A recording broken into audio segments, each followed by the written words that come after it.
So, hey everyone, once again, welcome to our YouTube channel Poonitesh. Okay, so in last sessions, we already seen how to install OS. Okay, we have installed our SUSE Linux, and after that, I have posted. That not posted, it will be public. So basically, in last session, we already seen how to install SUSE Linux. Now, after that, we need to configure it, right? We can't directly install that. That's not gonna work. Okay, so we have installed OS. Now, next step, we'll check how to how we can configure the network settings in it. So how we will be able to access the system outside the VM, like from our local laptop or desktop or from any machine in your network. Okay. So basically, we can see inside when you go in etc's config network folder, there will be if config files and a hyphen with your with your interface name. Okay, so this is basically it's zero. When you will type ip hyphen a to see the ip addresses, there you will see which interface is currently getting utilized for you. Okay, so this was this when you will get this, I'm able to see it is dhcp, but I don't want dhcp because if dhcp is the configuration, then how means how many times you will restart your system, it will be resetting your ip address.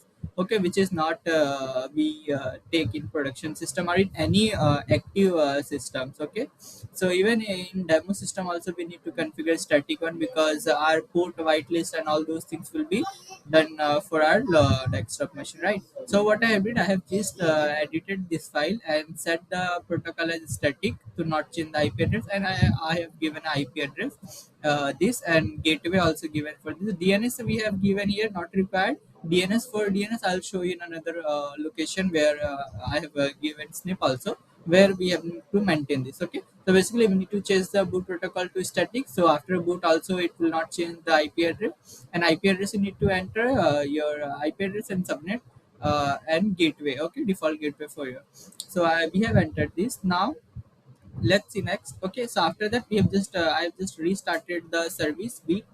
Okay, and when you will here we can see one roots fold file should be here. Okay, it is not here. So in below slides I have created, I'll to show you that.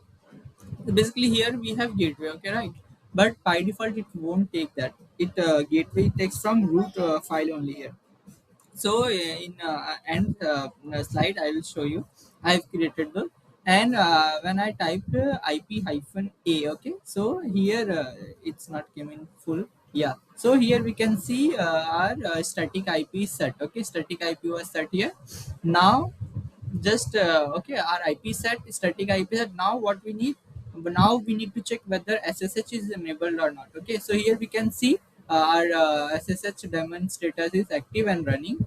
So just next what we did next, linux basically hostname I have sent in my legacy, it is cmd. Okay, it's my laptop cmd, and from there I just pinged on this system my vm.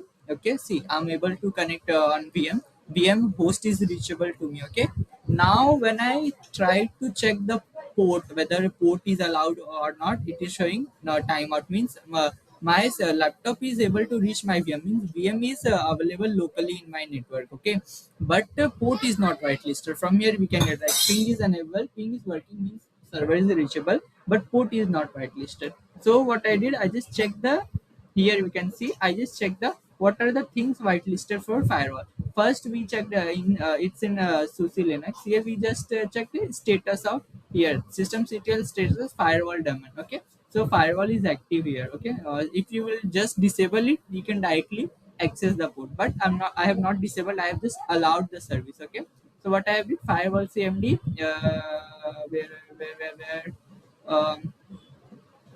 is it I like, okay, yeah, sorry.